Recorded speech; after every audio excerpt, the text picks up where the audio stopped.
ডিগ্রির দ্বিতীয় বর্ষের প্রিয় শিক্ষার্থীবৃন্দ, আসসালামু আলাইকুম। আশা করি সবাই ভালো আছেন, বাসায় আছেন এবং সরকারের স্বাস্থ্যবিধি মেনে নিরাপদে আছেন। আপনারা ইতিমধ্যে একটা বিষয় জেনেছেন, আপনাদের ফাইনাল পরীক্ষার ফর্ম ফিল আপ চলছে, যেটা জানুয়ারি মাসের 24 তারিখ থেকে শুরু হয়েছে। আপনাদের এই ফর্ম ফিল আপ শেষ হওয়ার কিছুদিনের ভিতরেই হয়তো ফাইনাল পরীক্ষার সময়সূচি প্রকাশ করবে জাতীয় বিশ্ববিদ্যালয়।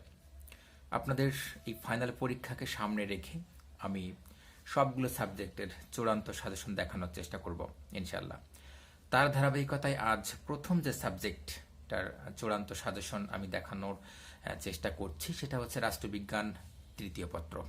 আর আপনাদের সাথে আছি আমি শাহ হাদিউজ্জামান, প্রভাষক, রাষ্ট্রবিজ্ঞান বিভাগ, ঢাকা স্টেট কলেজ। আপনাদের সুবিধার্থে আমি রাষ্ট্রবিজ্ঞান তৃতীয় পত্র, বাংলাদেশের সরকার ও রাজনীতি, এখানের 3টা ক্যাটাগরিতে যে কোশ্চেন আপনাদের হয়, অতি সংক্ষিপ্ত প্রশ্ন, সংক্ষিপ্ত প্রশ্ন এবং রচনামূলক প্রশ্ন, সবচাইতে গুরুত্বপূর্ণ যে প্রশ্নগুলো আপনাদের জন্য, সেই প্রশ্নগুলো নিয়ে আজকের সাজেশনটা আমি সাজিয়েছি। আপনাদের সুবিধার জন্য আমি অধ্যায় ভিত্তিক, অর্থাৎ আমি উপরে মেনশন করে দিয়েছি কোন অধ্যায়, সেই অধ্যায় ভিত্তিক অতি সংক্ষিপ্ত, সংক্ষিপ্ত এবং রচনামূলক প্রশ্ন দেখিয়েছে। যে সাজেশন আমি করেছি সেটা শতভাগ কমন পাবেন ইনশাল্লাহ, সেখানে কোনো সন্দেহ নেই। এখানে যে প্রশ্নগুলো দেখানো হয়েছে সেই প্রশ্ন সম্পর্কে সেভাবে প্রস্তুতি নেবেন। তো আমরা প্রথম অধ্যায়ে যদি যাই, আপনারা খাতা কলম নিয়ে লিখে রাখেন। প্রথম অধ্যায় থেকে যে অতি সংক্ষিপ্ত প্রশ্ন পড়তে হবে, সেই প্রথম অধ্যায়ের অতি সংক্ষিপ্ত প্রশ্ন 1 নাম্বার, বঙ্গভঙ্গ হয় কত সালে, বা বঙ্গভঙ্গ কত সালে অনুষ্ঠিত হয়, 1 নাম্বার অতি সংক্ষিপ্ত প্রশ্ন। 2 নাম্বার অতি সংক্ষিপ্ত প্রশ্ন, কত সালে বঙ্গভঙ্গ রদ করা হয়। 3 নাম্বার অতি সংক্ষিপ্ত প্রশ্ন, বাংলা প্রেসিডেন্সি কোন কোন এলাকা নিয়ে গঠিত হয়েছিল, বাংলা প্রেসিডেন্সি কোন কোন এলাকা নিয়ে গঠিত হয়েছিল। 4 নাম্বার অতি সংক্ষিপ্ত প্রশ্ন, সর্বভারতীয় মুসলিম লীগ কখন গঠিত হয়। অর্থাৎ 1 নাম্বার অধ্যায় থেকে 4টা অতি সংক্ষিপ্ত প্রশ্ন পড়তে হবে। এরপর সংক্ষিপ্ত প্রশ্ন, 1 নাম্বার অধ্যায়ের সংক্ষিপ্ত প্রশ্ন যদি আমরা দেখি, এখানে 2টো সংক্ষিপ্ত প্রশ্ন রাখা হয়েছে। আপনাদের গাথারটা একটু বলে রাখি, আপনারা জানেন যেহেতু আগে একবার পরীক্ষা দিয়েছেন, এই সংক্ষিপ্ত প্রশ্নের মার্ক হচ্ছে 4 করে, 5টা লিখতে হয়, 20 নাম্বার।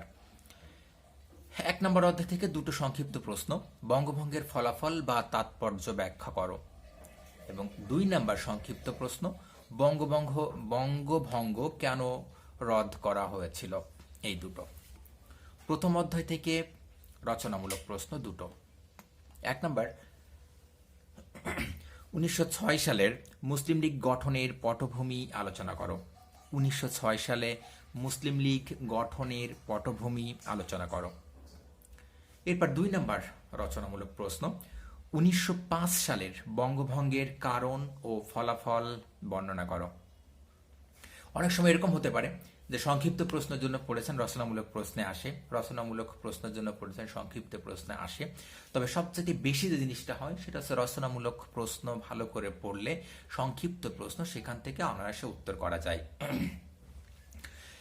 সেক্ষেত্রে প্রথম অধ্যায় থেকে 2টো প্রশ্ন, 1906 সালের মুসলিম লীগ গঠনের পটভূমি আলোচনা করো এবং 1905 সালের বঙ্গভঙ্গের কারণ ও ফলাফল বর্ণনা করো। এবার চলে যাব 2 নাম্বার অধ্যায়ে। 2 নাম্বার অধ্যায়ের অতি সংক্ষিপ্ত প্রশ্ন 1 নাম্বার, কত সালে খিলাফত আন্দোলন শুরু হয়, কত সালে খিলাফত আন্দোলন শুরু হয়। 2 নাম্বার, অসহযোগ আন্দোলন শুরু হয় কত সালে। 3 নাম্বার অতি সংক্ষিপ্ত প্রশ্ন, ব্রিটিশ ভারতে কোন আইনে কেন্দ্রে দ্বৈত শাসন ব্যবস্থা চালু হয় বা হয়েছিল। 4 নাম্বার, বেঙ্গল প্যাক্ট কত সালে স্বাক্ষরিত হয়। 5 নাম্বার, মরলি মিন্টো সংস্কার আইন কত সালে হয়, মরলি মিন্টো সংস্কার আইন কত সালে হয়।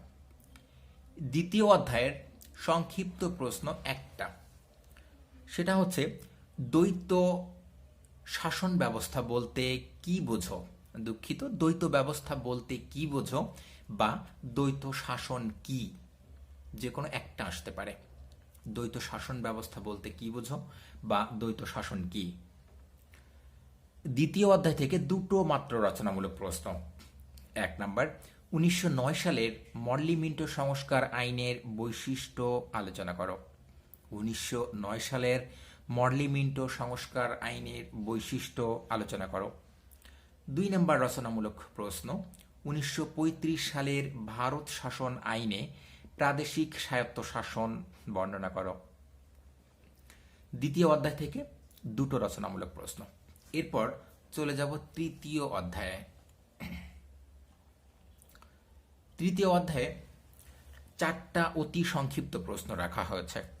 1 নাম্বার, দ্বিজাতি তত্ত্বের মূল কথা কি ছিল? দ্বিজাতি তত্ত্বের মূল কথা কি ছিল? 2 নাম্বার, অবিভক্ত বাংলার প্রথম মুখ্যমন্ত্রী কে ছিলেন? 3 নাম্বার অতি সংক্ষিপ্ত প্রশ্ন, লাহোর প্রস্তাব পাশ হয় কত সালে? 4 নাম্বার অতি সংক্ষিপ্ত প্রশ্ন, দ্বিজাতি তত্ত্বের প্রবক্তা কে? তৃতীয় অধ্যায়ের সংক্ষিপ্ত প্রশ্ন মাত্র একটা, সেটা হচ্ছে জিন্নাহর দ্বিজাতি তত্ত্ব ব্যাখ্যা করো। জিন্নাহর দ্বিজাতি তত্ত্ব ব্যাখ্যা করো। তৃতীয় অধ্যায়ের রচনামূলক প্রশ্ন দুটো। 1 নাম্বার, লাহোর প্রস্তাবের প্রধান বৈশিষ্ট্যগুলো আলোচনা করো। লাহোর প্রস্তাবের প্রধান বৈশিষ্ট্যগুলো আলোচনা করো। 2 নাম্বার রচনামূলক প্রশ্ন, তুমি কি মনে করো লাহোর প্রস্তাবের মধ্যে বাংলাদেশের স্বাধীনতার বীজ নিহিত ছিল? আলোচনা করো। তৃতীয় অধ্যায় থেকে এই দুটো রচনামূলক প্রশ্ন, একটা লাহোর প্রস্তাবের প্রধান বৈশিষ্ট্যগুলো আলোচনা করো, আর 2 নাম্বার হচ্ছে তুমি কি মনে করো লাহোর প্রস্তাবের মধ্যে বাংলাদেশের স্বাধীনতার বীজ নিহিত ছিল? আলোচনা করো। এবার চলে যাব চতুর্থ অধ্যায়ে। চতুর্থ অধ্যায়ের অতি সংক্ষিপ্ত প্রশ্ন মাত্র দুটো। 1 নাম্বার, মন্ত্রী মিশন পরিকল্পনার সদস্য সংখ্যা কতজন ছিল?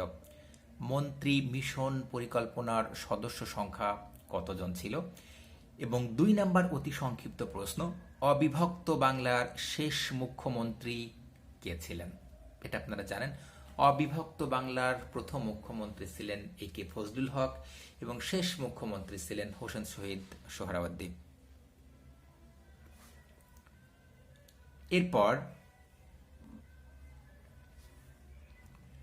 এবার আমরা যাব চতুর্থ অধ্যায়ের সংক্ষিপ্ত প্রশ্ন।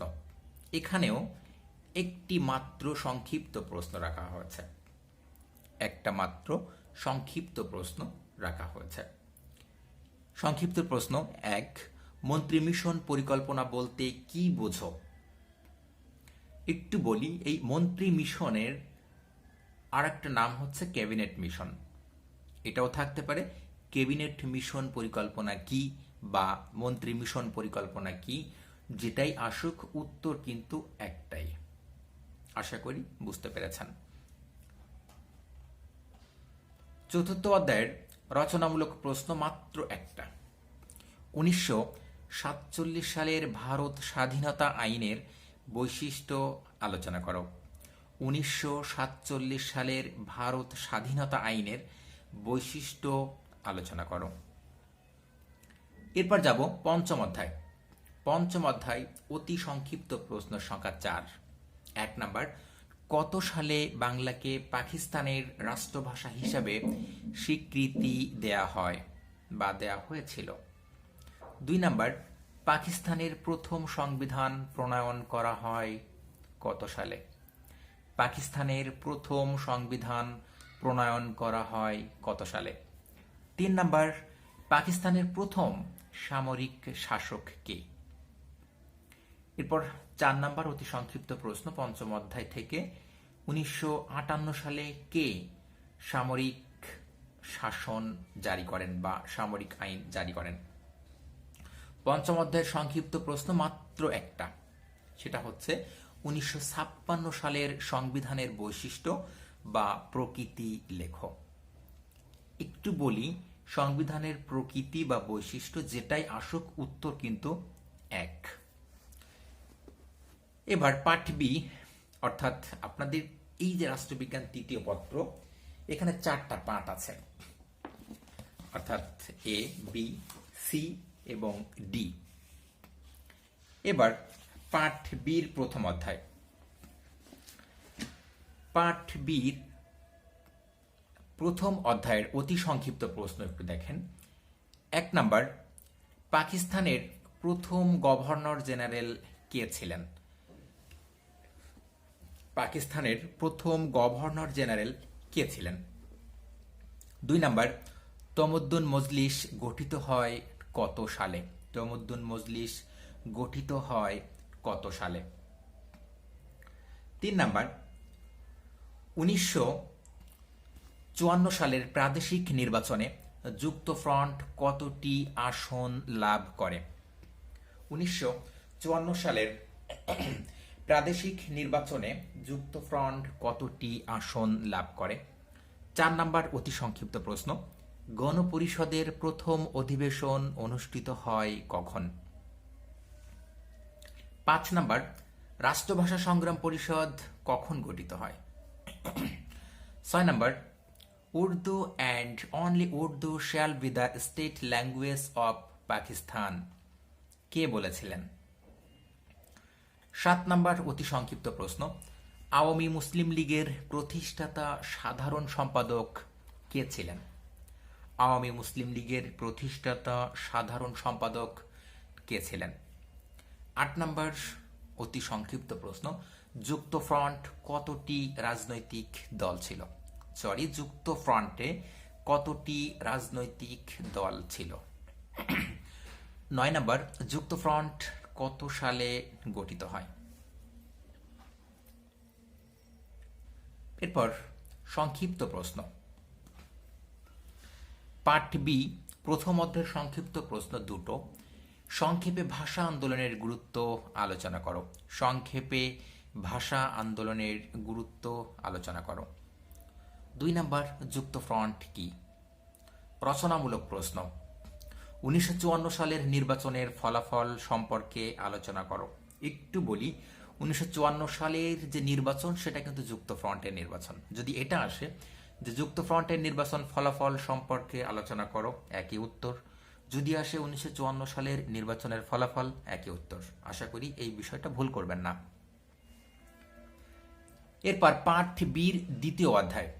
এখানে অতি সংক্ষিপ্ত প্রশ্ন একটা, সংক্ষিপ্ত একটা, রচনামূলক একটা।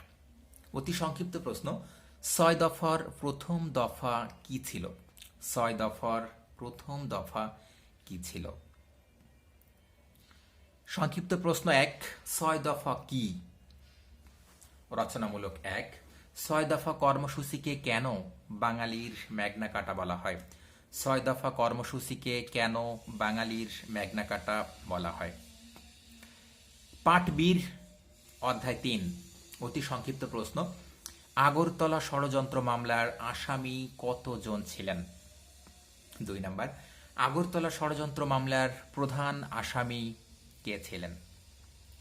তৃতীয় অধ্যায়ের রচনামূলক প্রশ্ন 1, 1969 গণ অভ্যুত্থানের কারণ ও ফলাফল আলোচনা করো। প্রশ্নটা আপনাদের জন্য অত্যন্ত গুরুত্বপূর্ণ। 1969 গণ অভ্যুত্থানের কারণ ও ফলাফল আলোচনা করো। পাঠ বি অধ্যায় 4,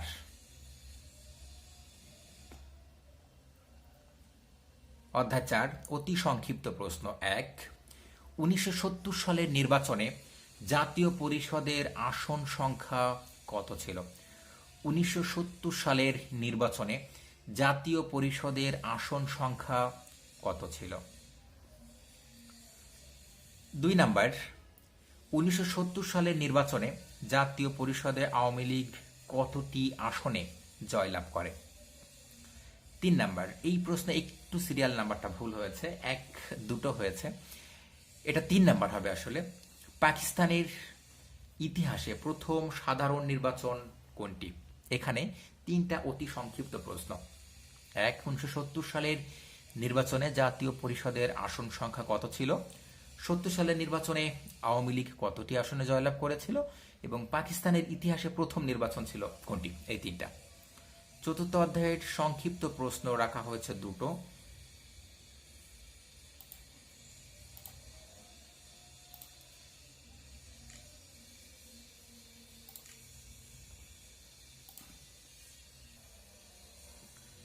দুই নাম্বার, ১৯৭০ সালের নির্বাচন কিভাবে বাংলাদেশের মুক্তি সংগ্রামের পথ প্রশস্ত করে?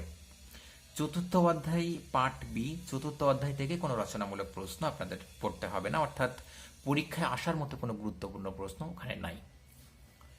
তাহলে এখান থেকে দুটো সংক্ষিপ্ত প্রশ্ন পড়বেন, ৭০ সালের নির্বাচনের তাৎপর্য এবং ৭০ সালের নির্বাচন কিভাবে বাংলাদেশের মুক্তি সংগ্রামের পথকে প্রশস্ত করেছিল। এরপর চলে যাব পঞ্চম অধ্যায়ে। পঞ্চম অধ্যায়ের অতি সংক্ষিপ্ত প্রশ্ন। ১. বাংলাদেশের জাতীয় পতাকা প্রথম কে উত্তোলন করেন? পাশাপাশি এটাও জেনে রাখবেন কত তারিখে এবং কোন জায়গায়। ২ নাম্বার, মুজিবনগর সরকার গঠিত হয় কখন বা কত সালে? ৩ নাম্বার, মুজিবনগর সরকারের রাষ্ট্রপ্রধান কে ছিলেন বা মুজিবনগর সরকারের রাষ্ট্রপতি কে ছিলেন? ৪ নাম্বার, ১৯৭১ সালের ৭ই মার্চ বঙ্গবন্ধু কোথায় ভাষণ দিয়েছিলেন? ৫ নাম্বার, মুজিবনগর সরকার আনুষ্ঠানিকভাবে শপথ গ্রহণ করে কবে বা কত তারিখে? সংক্ষিপ্ত প্রশ্ন।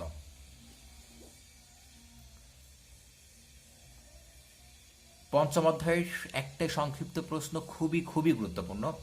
অপারেশন সার্চলাইট কি? একটা মাত্র রচনামূলক প্রশ্ন। বাংলাদেশের আবির্ভাবের কারণ চিহ্নিত করো, অর্থাৎ বাংলাদেশ যে সৃষ্টি হয়েছিল, বাংলাদেশ সৃষ্টির কারণগুলো আলোচনা করো। এরপর পার্ট সি, আগেই বলেছি আপনাদের এই রাষ্ট্রবিজ্ঞান তৃতীয় পত্রে 4টা পার্টে ভাগ করা আছে।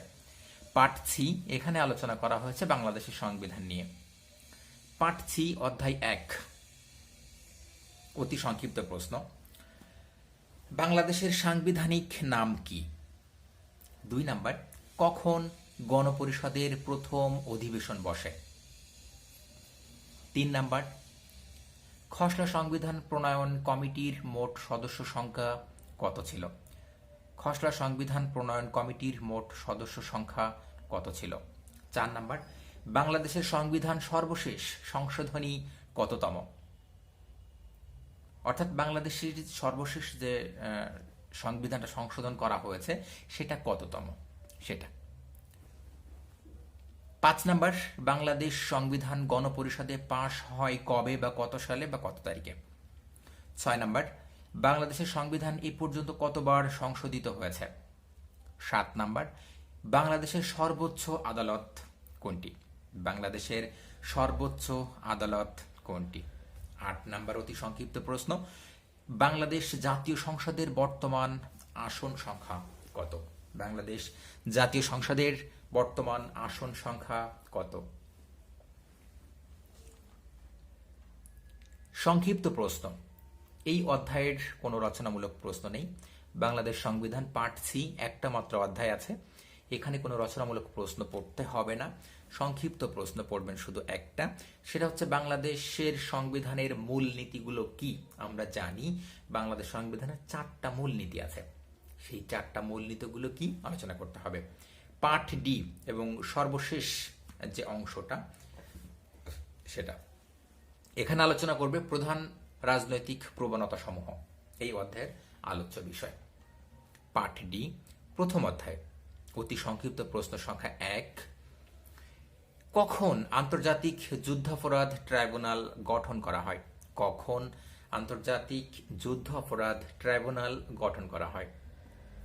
এখান থেকে কোনো সংক্ষিপ্ত প্রশ্ন পড়তে হবে না, রচনামূলক প্রশ্ন পড়বেন। যুদ্ধবিধ্বস্ত বাংলাদেশ পুনর্গঠনে বঙ্গবন্ধু শেখ মুজিবুর রহমানের অবদান মূল্যায়ন করো। প্রশ্নগুলো খুবই গুরুত্বপূর্ণ। যুদ্ধবিধ্বস্ত বাংলাদেশের পুনর্গঠনে বঙ্গবন্ধু শেখ মুজিবুর রহমানের অবদান মূল্যায়ন করো।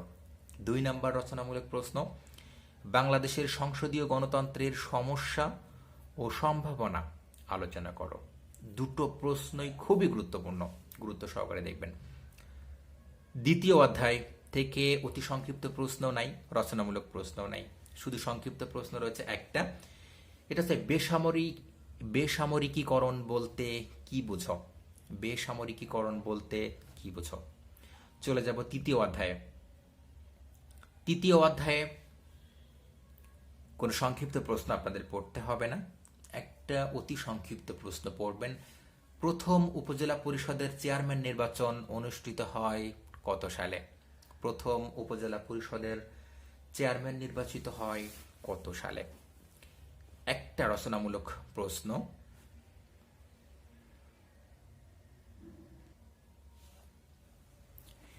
তৃতীয় অধ্যায়ের একটা রচনামূলক প্রশ্ন। এখানে একটু টাইপিং মিস্টেক আছে, তার জন্য দুঃখ প্রকাশ করছি। এই 1 নাম্বার যেটা হবে সেটা তৃতীয় বিশ্বের দেশসমূহের রাজনীতিতে সামরিক বাহিনীর হস্তক্ষেপের কারণ আলোচনা করো। আবার বলছি, তৃতীয় বিশ্বের দেশসমূহের রাজনীতিতে সামরিক বাহিনীর হস্তক্ষেপের কারণ আলোচনা করো। আশা করি সংশোধন করে নেবেন। আবার বলছি, তৃতীয় বিশ্বের দেশসমূহের রাজনীতিতে সামরিক বাহিনীর হস্তক্ষেপের কারণ আলোচনা করো। এবার চতুর্থ অধ্যায়। চতুর্থ অধ্যায়ের অতি সংক্ষিপ্ত প্রশ্ন 1, বাংলাদেশের রাজনৈতিক দলের প্রকৃতি কিরূপ? বাংলাদেশের রাজনৈতিক দলের প্রকৃতি কিরূপ বা রাজনৈতিক দলের বৈশিষ্ট্য। 2 নাম্বার, বাংলাদেশের প্রথম নারী স্পিকার কে? একটু বলি, বাংলাদেশের রাজনৈতিক দলের প্রকৃতি এটা হচ্ছে বহুদলীয়। উত্তরটা হবে বহুদলীয়। 2 নাম্বার, বাংলাদেশের প্রথম নারী স্পিকার কে? এটা আপনারা সবাই জানেন। এখান থেকে চতুর্থ অধ্যায় থেকে রচনামূলক প্রশ্ন পড়তে হবে একটা। বাংলাদেশের জাতীয় সংসদের গঠন, ক্ষমতা ও কার্যাবলী আলোচনা করো। বাংলাদেশের জাতীয় সংসদের গঠন, ক্ষমতা ও কার্যাবলী আলোচনা করো। মোটামুটি এগুলোই আপনাদের রচনামূলক সংক্ষিপ্ত এবং অতি সংক্ষিপ্ত প্রশ্ন। আর অতিরিক্ত কিছু গুরুত্বপূর্ণ সংক্ষিপ্ত প্রশ্ন রাখা হয়েছে এখানে। একটু এই প্রশ্নগুলো অত্যন্ত গুরুত্বপূর্ণ, এগুলো এক নজরে একটু দেখবেন। মুজিবনগর সরকারের প্রধানমন্ত্রী কে ছিলেন? মুজিবনগর সরকারের প্রধানমন্ত্রী কে ছিলেন? 2 নাম্বার, বাংলাদেশের সাংবিধানিক নাম কি? বাংলাদেশের সাংবিধানিক নাম কি? 3 নাম্বার, কখন আন্তর্জাতিক যুদ্ধাপরাধ ট্রাইব্যুনাল গঠন করা হয়?